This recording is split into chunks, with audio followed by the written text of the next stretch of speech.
Hi everyone, and welcome to another episode of Back Chat. I'm Amy, this is my wonderful partner Maggie. Together we are ThinkerThemer, and if you're new to our channel, this series is the one where we talk through all of the crowdfunding campaigns, Kickstarter, GameFound, that we're most excited about for the last 2 weeks gone. There'll be a couple of things that you'll see on the screen. One is we'll be counting them back from 10 to 1, and that is calculated based on the average of our individual scores, which you'll also see appear on the screen. And sometimes, and a lot of ones in this particular fortnight, you'll see a backed stamp, which will let you know that, yep, we are dropping some money on these campaigns. Yeah. So this fortnight has been a really big one. I'm excited to talk about the games, so let's get straight into it. Okay.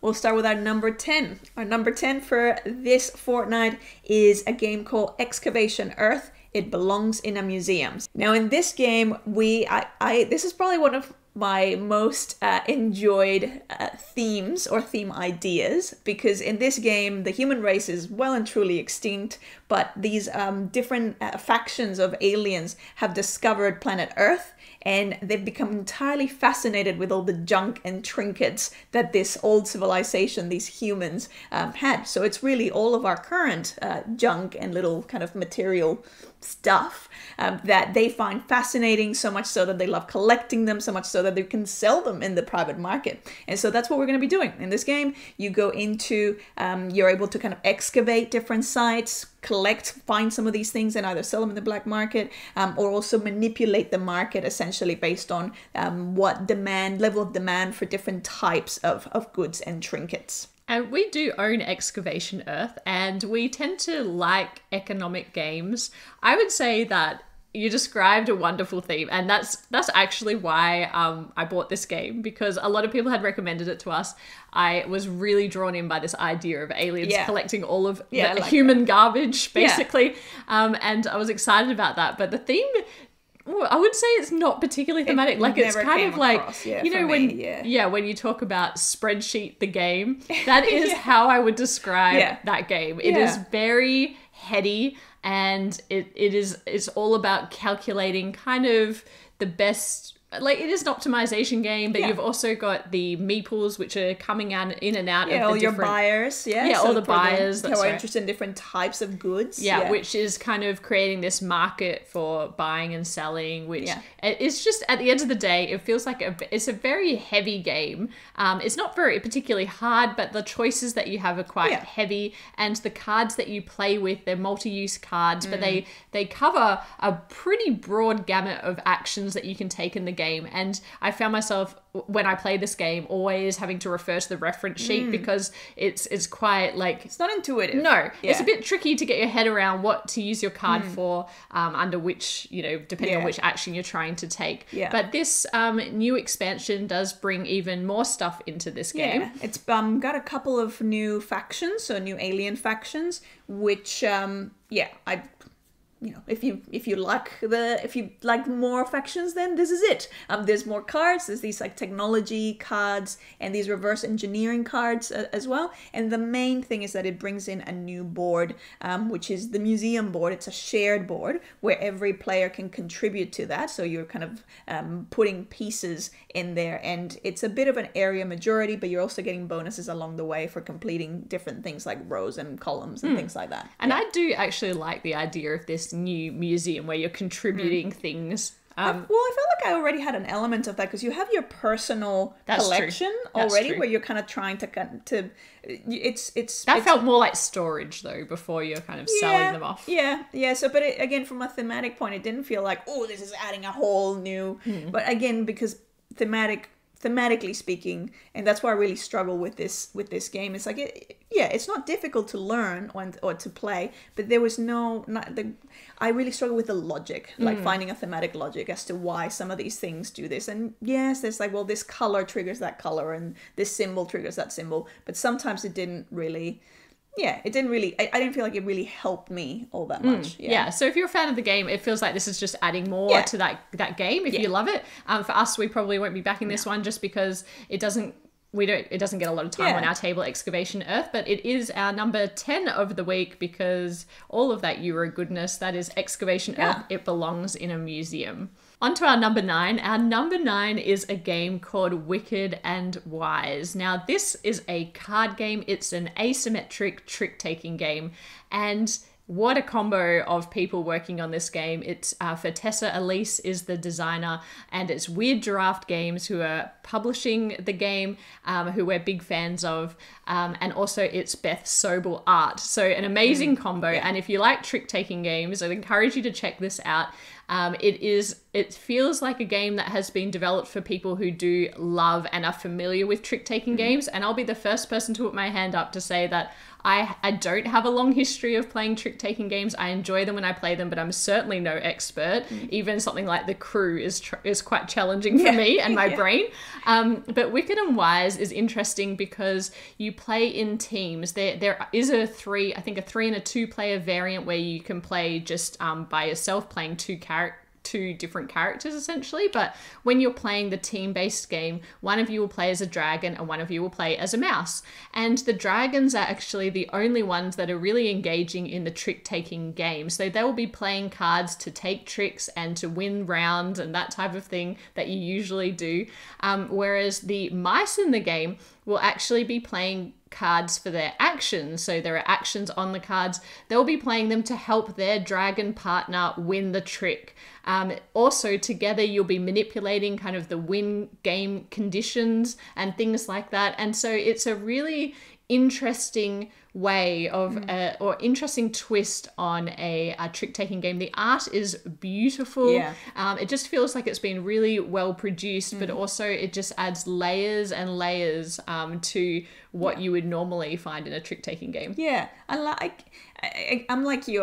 I really struggle with trick-taking games, and particularly when you're playing in teams, because I just get that sort of group anxiety of like, oh no, I don't want to do something wrong and let my team down and like that sort of stuff. But this was interesting because it's sort of bringing that, it's very reminiscent obviously of The Crew, because obviously that's another trick-taking game. But in this one, the aim is not necessarily to win the most tricks, just like in The Crew, is to meet those particular goals or objectives. And so I enjoy that in this one. It's sort of bringing that competitive element where you have these teams where, you know, the different teams have the different objectives, and you can either win your own or try and sabotage the other person's objective, because they're all public information. And then that you have different options in terms of your reward, and whatever you don't pick, the other team gets. So it does feel like there's a lot of really interesting things that have taken a lot of these mechanics, and I think it's going to be an interesting game experience overall.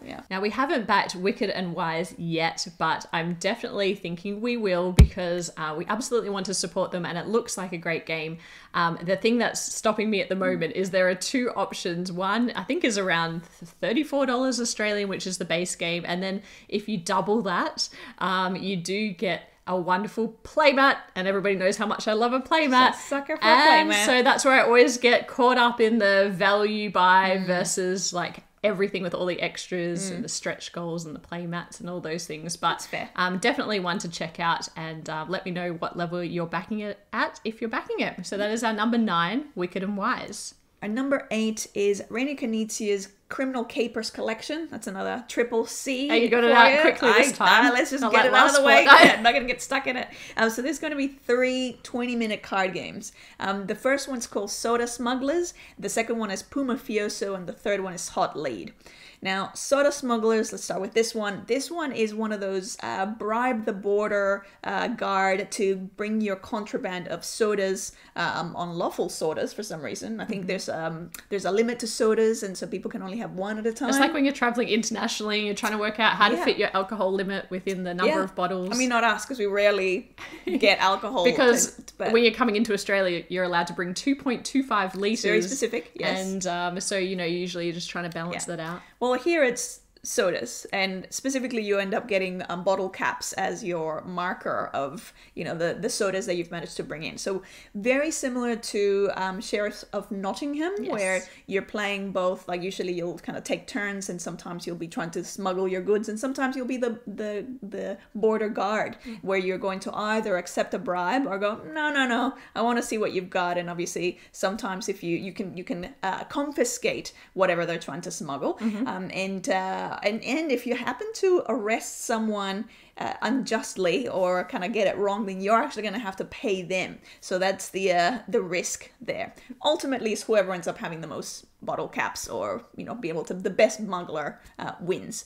I really liked how you're playing all this out with the same card. So you're offering the bribe, which is one suitcase full of a number of bottles, and then you've got 2 hidden, and then they choose which one they reveal. And if that one just happens to be kind of all above board, then you're sneaking your other bag through as well, which may have way more bottles in there. Whereas if they happen to turn that one over, then, well, you're done for. But I really liked the simplicity of it. It feels like all of these card games feel like they would, you know, be really easy to get to the table. The second one was, what? Yeah, the second game is called Mafiosi, and we are all different mafia families rivaling for control and dominance, as mafia families tend to do, but we're pumas. But really, it's quite abstract. And actually, if you know the game Six Nimit, it feels a little bit like that, because everyone's going to be playing a card from their hands into the center, revealing that at the same time. And it's the person who has the second highest card that gets to add that card to the hierarchy in the center of the table.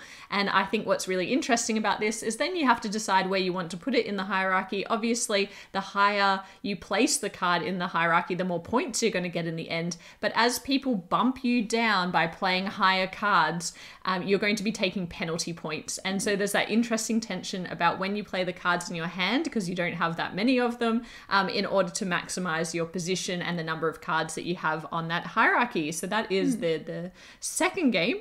Mafiosi. And the third one is called Hot Lead, where we're all playing investigators, and we're trying to kind of find, get all this intel and information from all these different criminals. But if you push them too hard, then they're going to get spooked, and they're going to be like, nah, I'm out. And then you're going to be left in the dark. And this is a really interesting one as well, because again, you're playing cards from your hand into the center of the table and all revealing those at the same time. But this time they're going to be allocated to different stacks of investigation cards, or the cards that are giving you clues. And what's really cool is that each of those clue piles associated with playing the highest or the lowest through to the lowest card every round is a different color. And when you get the first person to get 2 of each of those colors is going to get 5 bonus points, which means that you might play your low cards first to try and get that low card bonus points, or your high cards first to try and get those high card bonus points. But then what's interesting is 2 of them is good, you get that bonus. If you get to 4 of them, that's bad and really negative, and that's kind of playing into that thematic element you of lose it all. You lose all your progress. Yeah, of scaring off the criminal, and you've lost all of your progress. And so I think it's really interesting. It's another a little game of like trying to weigh up the risk and reward of playing different numbered cards at different times. I really am interested to pick up these games. I'm a little bit torn about what level to pledge at. So the 3 games at their base level, I think for $49 you can get all 3 games. It's Reina Knizia. Why wouldn't you? I definitely will. But then there's an option to get all these premium bits. And so for each game, you're kind of deluxifying one of the components. I think it's really cool in the soda game in particular, because you get the bottle caps, which would be really tactile. The others I could kind of take or leave. Yeah. That bumps it up to $69. So that's kind of 94 Australian dollars. To get 3 games, which is pretty good value, because we'd spend $30 for a small game here in Australia. But then it's got $28 postage. So anyway, just a little bit to think about, but probably this is also one that we're backing, and we're only at number 8, and I'm in trouble. I'm in trouble this fortnight. So, but that is our number 8, The Criminal. Criminal Capers Collection. Criminal Capers Collection. So smooth. Nailed it. Our number 7 is Lands of Galzyr. Now, this is going to be an open, very story-driven, they describe it as a persistent world, meaning that you're going to be doing, there's hours and hours of gameplay in here.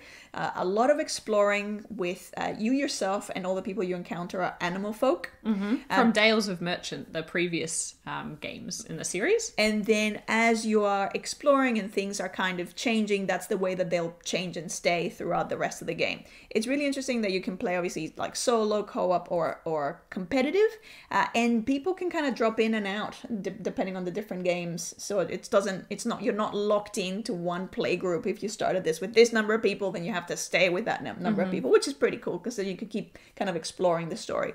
There's not really a lot of details in terms of the story from the campaign, because obviously a lot of it is what you're going to be unfolding as you progress, but it does have this digital storybook, which I feel is going to be very convenient as a way of kind of moving the story along, because there's, well, they said it's the equivalent of 3 novels worth of content. It's a lot of content. So it's about like 20 hours in my rough estimation, but also there's no unintentional spoilers, because it's like when it's a physical book, obviously you're kind of going through and then you might read something that you're not meant to yet, and kind of ruin the experience going forward. Yeah, it allows the story to branch in ways that make sense based on the choices that you've made before. I thought that was really cool as well. Maggie gave it a 7 and I gave it a 6, and I'm so sorry because I'm trying to push myself out of my comfort zone. We did it with Destinies and I enjoyed the story element of that, but this, to me, 3 novels worth of narrative. Look, I'm the kind of person that is playing Zelda on Switch at the moment, and every time there's a story component, I'm like, skip. I really still struggle with that element of games. And so for me, even though I was excited that there was a competitive mode, because usually you don't see competitive modes in these type of like open world games, so I was excited about that. This one, I don't think that would get a lot of play from me personally. I also really liked the little kind of plastic ways of indicating your skill level and things that kind of clip little in. markers around I thought that was clever, and obviously a lot of work has gone into the story here, and a lot of people are excited about it.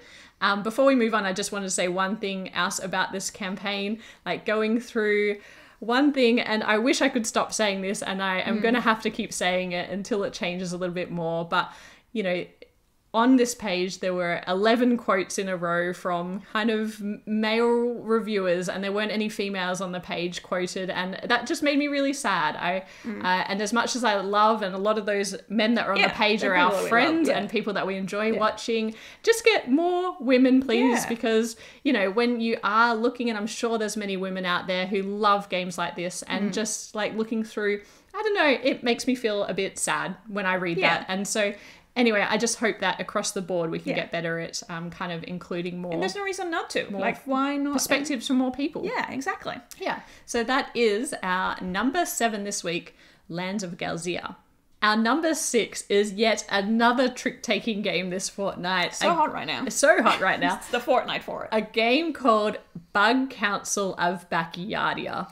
And this campaign had me laughing from the very first sentence. Yeah, well, in this game, the whole thing is about a bug council that is discussing very important things like, picnics, how to ruin picnics, but obviously also income tax reform. So it's the things that councils discuss. And so it's really interesting because you're going to be aligning with different causes or people, and then hoping that your plea is heard. And if it's not, then you can afterwards go to the council and have your whinge.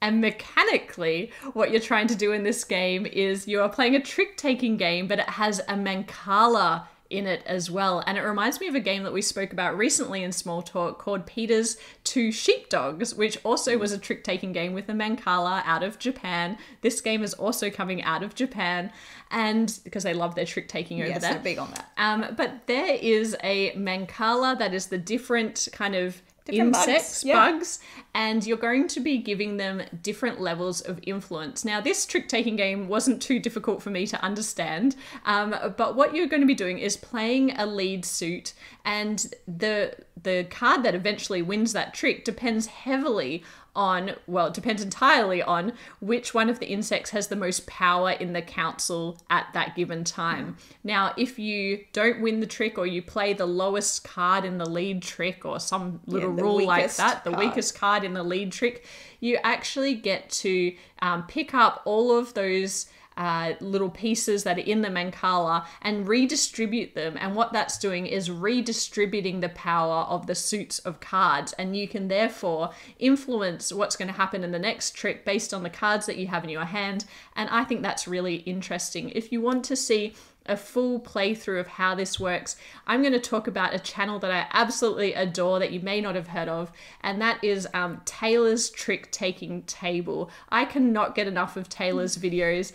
Please head over, find him on YouTube. All he does is trick taking games, and I love his style. He has a really calm approach to explaining the way that games work, and he's really passionate about this one particular area, which is trick taking. So go over and give Taylor some love. Tell him that ThinkerThemer sent you. But that is our number 6, the Bug Council of Backyardia, and I'm absolutely backing this one. Our number 5 is Republic of Jungle. Now, this game is very, very similar to games like Avalon the Resistance, where you it's exactly like Avalon the Resistance. Exactly like Avalon the Resistance, where you have, in this particular one, the theme is we are all staff advisors of President Puma, who runs the Bite House. And so, which is pretty cute. And so some of us are going to be loyal to President Puma. Some of us are going to be leaking stories to the press. And so that's what we're going to try and figure out who the leakers are. And the leakers obviously are trying to leak as many stories as possible before the end of the game. Yeah, sorry, I was going to say this is entirely digital game. Yes. So there's no components here. It's just you would be backing for a digital copy of this game. We were fortunate enough to try this game live on the Brothers Murph stream with Ruel, with Shay, and with Our Family Plays Games. And we had such a fun time with it. You know, we hadn't played with a lot of them before, especially not live. And it's a bit weird to play a social deduction game on the first go with new people. But we mostly just picked on each other, so it was okay. Every time we were just accusing each other. But what's really cool about this game is that you can play it, one person can be sharing the main screen, so you just need a PC to play, and then everybody else can basically go onto a web page, type in the code of that game, and then play from their mobile device. And their mobile device feeds them all the information that they need, so it tells you whether you're a loyalist or a leaker. And then what you're going to be doing is very much Avalon style, is voting on groups of people to get together, hoping that, you know, if you're a leaker, that there's a leaker in there who can set that quest to fail, or if you're a loyalist, then you're hoping that's all loyalists and everything just runs smoothly and no information is leaked. But what the app does, or what makes it kind of interesting above and beyond what can be done with a physical game, is you do get to use a double vote once per game, which can help you manipulate which groups go ahead or not. You also, sometimes along the way, you get pinged on your phone with some information. Like power So it gives you a power or something where you might be able to leak your identity to another person. And in kind of Merlin style in Avalon, there is an advisor in the game who the agent who is aware of what's going on, and who the leakers are, but obviously can't make their identity well known. And so if you like this style of game, we really had a lot of fun with it. It really makes it so much easier though, because the app is kind of, the digital platform is guiding you through it, and you kind of have also the information that you've unearthed so far. It just means that then you don't make any unintentional mistakes as well, because we've had that in sometimes games of Avalon, of someone, you know, not quite understanding what it's about, and then they're kind of betraying the quest when they're not allowed to, because they're actually good, and it's just kind of it avoids, it eliminates all that messiness. You also don't have to do the, you know, werewolf, like open your eyes, close your eyes, open your eyes, you know, so it will, if you're a leaker, you'll know immediately who the other leakers are, because it will tell you on your phone. So I just think that it's a really great time for a game like this because so many of us, particularly here where we are, we've been in lockdown for so long. And, it's nice to have something where you can organize a game night with other people who are really disconnected at the moment and kind of bring everyone together and just have a laugh, mostly usually at my expense. So I'm all in on backing this game. It is only $15 and as soon as the campaign is over, you'll get beta access to this game. But at the moment, you can go and check it out. So you can actually play it for free at the moment. So if you're interested, go and try it out with a group of friends over at the campaign page. I will say that I'm not quite sure about the other levels of the pledges. They were all kind of things that I didn't quite see too much value in, but certainly at that base level, just getting the license 100% in and really looking forward to playing it with my workmates. I was going to say the music is also really nice. It's got this it's got like a jazz soundtrack music that is very kind of the whole intrigue and almost like Pink Panther sort of suspense, which is really nice. Everyone was kind of grooving while we're waiting. And So that is our number 5, Republic of Jungle. Now, our number 4 is another game that we actually have had the chance to play in prototype form, and that is Flamecraft. Now, Flamecraft needs, at this point, really no introduction. It is doing phenomenally well on Kickstarter, and for good reason. It is a beautiful game that is all about an artisan village made up of dragons who are crafting all sorts of things, from bread at the bakery through to kind of making you a cup of coffee, through to like ironsmithing and magic potions. They're really talented and really Pizza. They're varied skills and and so this game is really at its heart resource collecting and worker placement, and if you haven't watched our full video, we'll link to that obviously, but it's a really light style family weight game which is brought to life beautifully by the characters that they've created and this village world, because as you're playing the game, the actions that you're taking are not very difficult. You're either going to a store or a shop location to collect lots of goodies and activate the dragon cards that are on there, which essentially usually allow you to collect more goods, or you're going to be doing enchantments, which are really using those resources to fulfill objective cards, which are going to give you victory points at the end of the game. The fun thing is that as the shops that are there to begin with start to fill up with dragon cards, you get to reveal new shops or new worker placement spots, which are different for every game, and they bring in some unique actions selection kind of elements in and of themselves, which is really fun and interesting. The game itself is pretty cruisy, I would say. It's a really relaxed and chill kind of vibe, which is really nice. Very chill. You're never like, tens and like take that or anything, which is like most that. of our other games in our collection, which is very, very tense. If we want to talk about the campaign, I really love the way that they've done the campaign. It's super clear. There's lots of information on there if you want to check out how it plays, and from lots of different people. There's also some wonderful extras, like you can get the art book because the art is really fantastic by Sandra, and you can also get a plushie. The plushie looks cute. The plushie. Can we talk about the goodness. plushie? And can all Kickstarters please include plushies from now on? But it is the butter dragon, isn't it? Yeah, it's the one that makes bread, isn't it? Yeah. Oh, there's butter. The bread with the butter on it. But it's I yellow. was just saying It's today, yellow, so I always think of butter. Yeah, I was eating bread and butter today, and I was like, bread and butter is so good. Bread and butter really is the bread and butter of food. She thought she was hilarious. So funny. But anyway. But it is. It is, like, I forget how good bread and butter is. Anyway, we digress. So that's why they've with... chosen the bread dragon, clearly, because of Maggie's preference for carbs. Well, you're the one calling him butter. Anyway, so the plushie is really cool. Want to pick up the plushie. Love I think most people will be going for the deluxe pledge because it adds in all of like the resource tokens. It adds in the trays that come with it for storage. And if you've unlocked the puzzles along the way, you're also going to get a free mini. Oh, and it comes, the deluxe version comes with the little minis as well, which we had a chance to play with. And they are beautiful. So I suspect most people will be going in at that level. If we didn't have this game already, I would be inclined to back it because I love the art, I love what they're doing, and I love that it just is a different style of game. I think it's really interesting and different.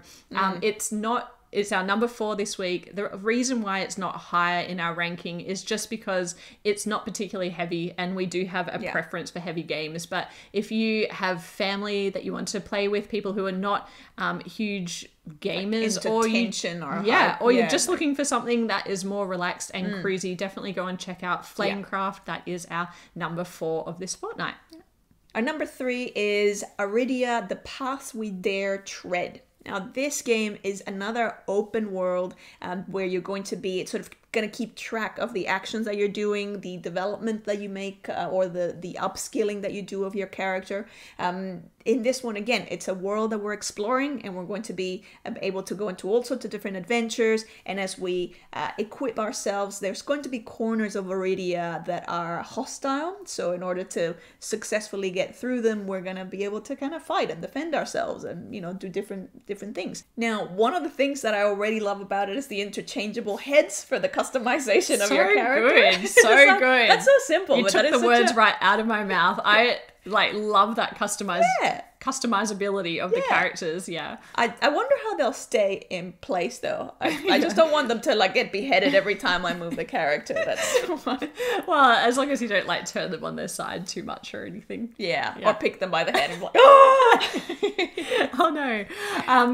Anyway, I really liked the double layered boards, of course. I always love that, but I particularly love that when you're equipping your character, or you're picking up a sword, you're putting it in your left hand, which kind of slots into a spot really nicely. That really appeals to me. I also like the fact that you can save your progress in this game, and the way that you can do that is then pack everything up and kind of put it back into a sleeve, which just seems like, I don't know, it just makes me happy to see all of those player boards and all of the little spots for everything.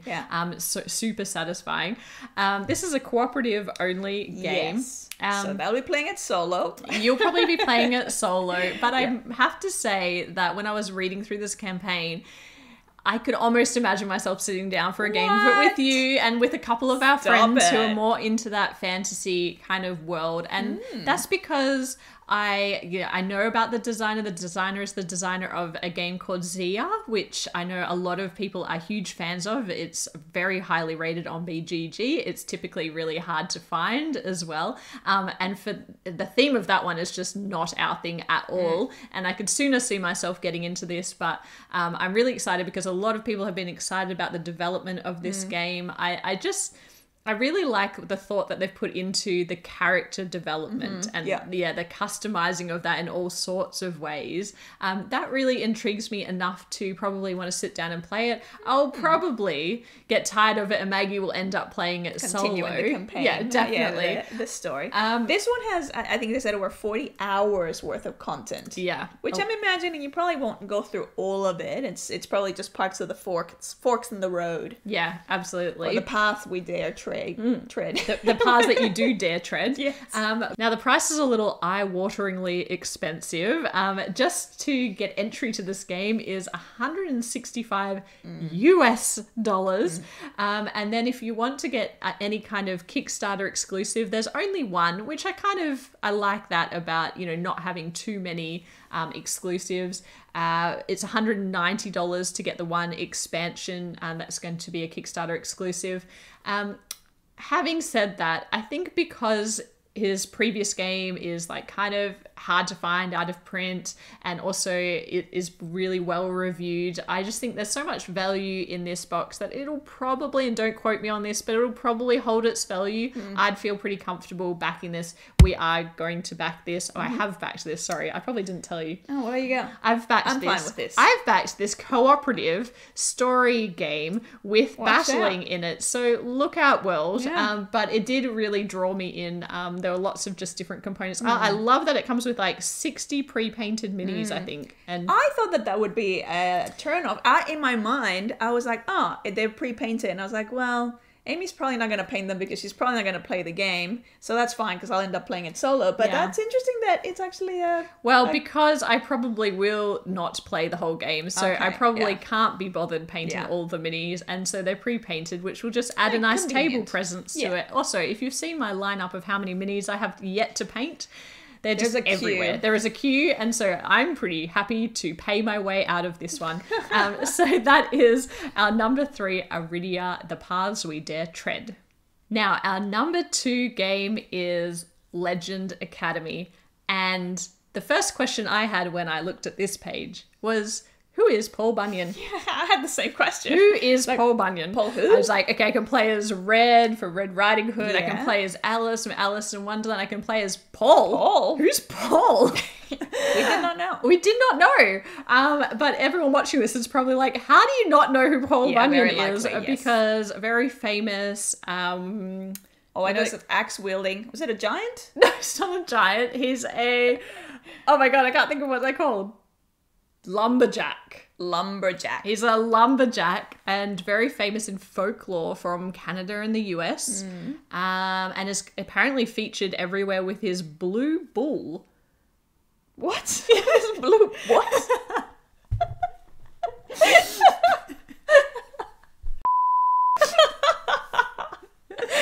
With his what? Okay, so I just did a bit of Googling and he's a blue ox. Yes. So it's Paul Bunyan and his blue ox. Okay, I'm going to leave the theme for Maggie and talk about the mechanics of this game. So in this game, you're going to be playing as one of these asymmetric characters, and these characters are going to have unique abilities that can be unlocked as you level up that character, and you're going to be playing out 2 semesters in this academy in a particular storybook world, and this is brought to life via a book which creates a story-specific board. And then you're going to be using worker placement, moving around the board, and importantly, deck building to build up all of the powers you need to really achieve the objectives that go along with that particular story. A couple of things that I really enjoy about this game, and the reason why it is our number 2, for me at least, I found it really interesting the way that the characters' abilities are unlocked, and you're building up. It's a deck building game, and so every time you unlock an ability, it's adding new cards into your deck that get more and more powerful. But then there's also an element of card crafting. So you can actually go to a worker placement area and pick up these clear pieces of card that slide into the sleeve with cards in your deck, and they make them more powerful. And what's really cool about it is that on one side it might give you a slight power, and on the other side of it, it gives you a stronger power. But you have to upgrade the left side of the card before the right, which means you need to use the weaker one before you can get a more powerful way to upgrade that card. That is just a really cool idea. Rather than trading out the cards from your deck to get more powerful cards, you are actually building them up using card crafting. And I don't know, I was really intrigued by that. I enjoyed as a, like, from a thematic point, how it's like you're playing as these legends before they were legends. And I didn't know this. I thought that it was the journeys that they went through that made them legends. But no, they actually went to legend school. Like Legend Academy. So I enjoy that you're kind of working with them at the time of, kind of like part of their origin story in a way. And it's through going into all these novels, like these established novels, that then you have all these adventures and you get to kind of practice all your skills that you're building and start to make a name for yourself in the form of grades. Because as we know, then it's whoever has the highest grades by the end wins. Now, one thing that concerns me about this game is something that I like and something that concerns me. But when you're playing your cards from your hand, you're playing them into your stamina area, which allows you to play a set number of cards. But you are able to pick up more stamina and extend your turn, which is kind of really cool because you have to think about the order in which you do things and hope that you can kind of extend your turn as much as possible, which I love.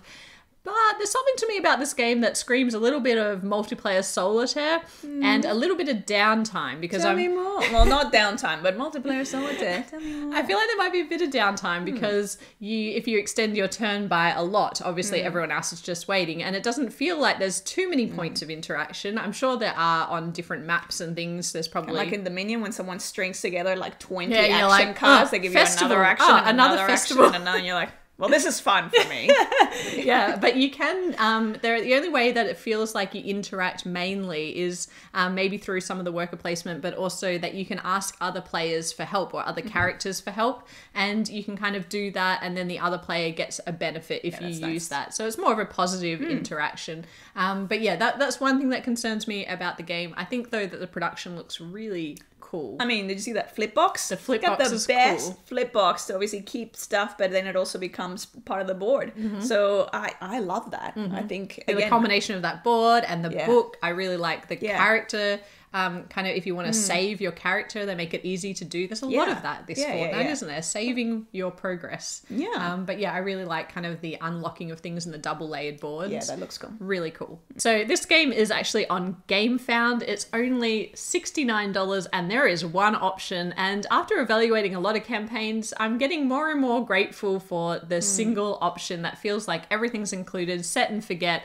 And I don't have to kind of be paralyzed by which extras I'm going to add in. So that seems like a really great deal. It comes with minis as well. And even though I said I've got a backlog of minis, there's only a few of them, one to represent each character, and they're all really cool and individual, and I can't wait to paint those. So that is our number 2, Legend Academy. And our number 1 is a game called Almanac: The Crystal Peaks. Now, there was already another almanac of the same kind of family, but in the Crystal Peaks, we are all traveling merchants in a way. We're kind of going on an adventure through this whimsical fantasy realm where we're going to be encountering friends and foes, but also doing having all sorts of wacky adventures in fun worker placement variety sort of ways. I gave this game a 10. Amy loved this game. We did actually get to play this game. We did. Yeah. We've had a prototype of this game. You'll see a quote from us on the campaign page. We didn't do a video for it. I'm going to be completely transparent. I was not completely convinced that this would be for us because the worker placement looked a little simple. I thought it might be a little too light for us. And then combined with the narrative elements, also I felt like this wasn't going to necessarily be a game for me. And boy, was I so wrong. And I'm so happy about it. I'm so happy that I was so wrong because this game I can't even put it into words, but it really captured me, actually. I couldn't stop thinking about it after I'd played it, and I want to try and articulate why. So in this game, you are going to be going through a series of worker placement pages of an almanac or of this book, which has a number of different worlds. At the end of each world, you're going to be choosing where you go next, and that is basically the winner's advantage. Fork in the road. Yeah, and you get a little bit of an insight as to what might be each one of those directions. Yeah. So a little bit of a hint. The first player advantage is to choose where you go next. But what's really interesting is at the heart of this game is really resource collecting. So you'll be taking worker placement spots to pick up these different resources, and those resources have to be stored on your caravan. And your caravan starts small, but if you want to keep collecting resources, you're going to have to keep buying new caravans to expand the storage to allow you to collect these resources. And then what you're going to want to do with these resources is twofold. One, you want to be able to fulfill contracts. So you're going to be collecting contracts and then fulfilling contracts, and they are going to give you ongoing abilities or powers that are going to help you through the rest of the game. But also, you can buy and sell these resources. So you can actually use it as a way of generating income. And the income are your victory points in this game, which is a really interesting kind of market economy. And what's really fascinating is when you are the first player and you get to choose between 2 different locations, not only are you choosing a new worker placement adventure, which I'll get to in a moment, but you're also deciding, it's giving you a clue as to which resources are going to be more populous on that new location and which ones are going to be able to sell for the most. So if you are playing an economic game, then you are looking at the resources that you have stored on your caravan and picking a location accordingly. But what else is really cool about this game is when you get to that new location, there is a new twist on the worker placement spots. So for example, one area might be a rondel. I love a rondel. Another area might be that in this one, you're going to be needing ladders and you're going to have to build ladders to get to new worker placement spots.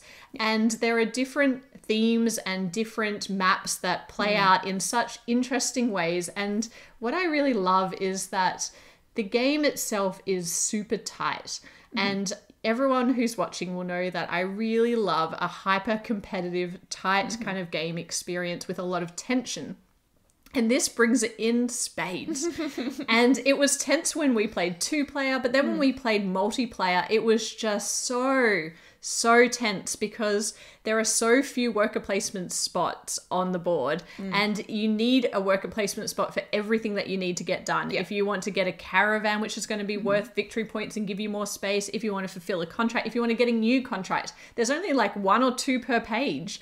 And so if you are not high in the turn order, you're going to miss those spots. And it's just so beautiful. And there is like, on top of that, there's all these little like physical, sometimes dexterity games that are sprinkled throughout that just give it a lot of personality. Yeah. It like re-energizes. It does make you feel like you're going on this adventure and all of a sudden you're stopped in this weird little town and then there's a fair and so you're participating in all these sort of fair-like activities or there's the hot springs or there's like thematically it was really beautiful to go into those areas, but also they all have their own kind of unique little quirks and they all have like a new resource or a different type of like delightful meeple that you can use for a little bit. Like there's just these interesting little twists on every page. And as much as I hate don't hate, but as much as I don't enjoy a narrative, the narrative was not too heavy. There'd be a bit of introductory text. One thing that I was a little bit concerned about going in was the encounter cards. So at the end of each like location, you reveal an encounter card, and that generally gives you a choice. A lot of the time, the person who is first player gets to make the choice for the group, and then sometimes you do need to have some defense that you've built up to be able to mitigate against a dice roll that you need to make. And that's not really my thing, but I did find that it was quite easy to mitigate against that by following some of the other things that you're going to be doing, like building up caravans is giving you more defense and that type of thing. And it's never devastating if it doesn't go they're very minor things. In fact, I would say that I don't even really need the encounter cards in the game because there's so much in the book itself that really brings it was just a bit of a distraction, probably, the encounter cards. The other thing that you can do is as part of this campaign, you can pick up, I think there's some of the encounter cards actually link together the 2 books. So the previous game, Almanac Dragon Road, which we have actually not played, but I can't wait to play now, and this new one, the Crystal Peak, it will actually help you combine and create a succession of locations that make sense across the 2 books. Now, to get in on this game, it's $49, which I think is fairly reasonable. There's a lot of game in the box. But you can also pick up the full package, so the connecting cards and the previous game for $80. And to Australia, the postage is quite reasonable. So if you're Australian and watching this, have a look at that. It's only $15 postage. Sweet. Yes. And the other thing is there is an add-on that you can add to your pledge, which is definitely what we're going to be getting our hands on, which is the $12 for the wooden resources to represent the resources in this game, which will just make it a bit more tactile and easier to differentiate between the resources, I think. But it's $12. If you are getting both games, you do need 2 resource packs. So I did see that they noted that somewhere in the comments, so something to think about. I mean, I'm just so excited about this game. I'm You love this so game. surprised I by this really game. enjoyed it, but you loved it. It just really just surprised and delighted you, I think. Because I think there's something for everyone in Yeah. this game. Because Yeah. if you're just focused on the tense competition like I am of the worker placement spots, that's great. If you're more someone who cares about like leading into the dexterity and the fun elements or the risk elements, you can do that too. For and me, the it was story, actually like, the story's nice. It's like, it's always beautiful and pleasant to look at. Like the actual illustrations it of is it is beautiful. really nice. Yeah. And for me, actually, I ended up playing more. I tend to, with this game, I play more of a resources game and sort of gaming the market or timing the market. And so it felt like, even though there's enough interaction, I never really felt threatened by the other players. So I could kind of get lost in my own little multiplayer solitaire. Also, the last location, there is like this finale. Yes. And in every finale location, Yes. you're competing over this key, which is worth an extra 10 victory points if you can get what you need to get done on that location. And it's just the perfect like ending or crescendo to this beautiful experience. Beautiful. We really enjoyed our time with this game. Thank you, Scott Elms, for making it. If we didn't already have a copy, we absolutely would be all in on this. So we 100% would be backing it. That is our number 1 Almanac, The Crystal Peaks. Thank you, if you're still watching, thank you for watching our top 10 as usual of campaigns that we're backing from Kickstarter and GameFound over the last 2 weeks. We are still enjoying spending all of our money on this series. Justifying all our purchases. Our purchases, talking them out with you. Love hearing what you're backing in the comments. So please do let us know what's caught your eye. There were a lot to choose from, and it was a very difficult choice because there are a lot of games that were like, if you like trick taking, that's good for you. If you like big open story building worlds, there's a lot there for you too. If you like Pumas. And if you like Pumas, there's definitely 2 games that I know you're buying. But thank you as always for your support and for following us on our journey through this wonderful world of board games. We'll be back with more content later this week. Bye for now. Bye.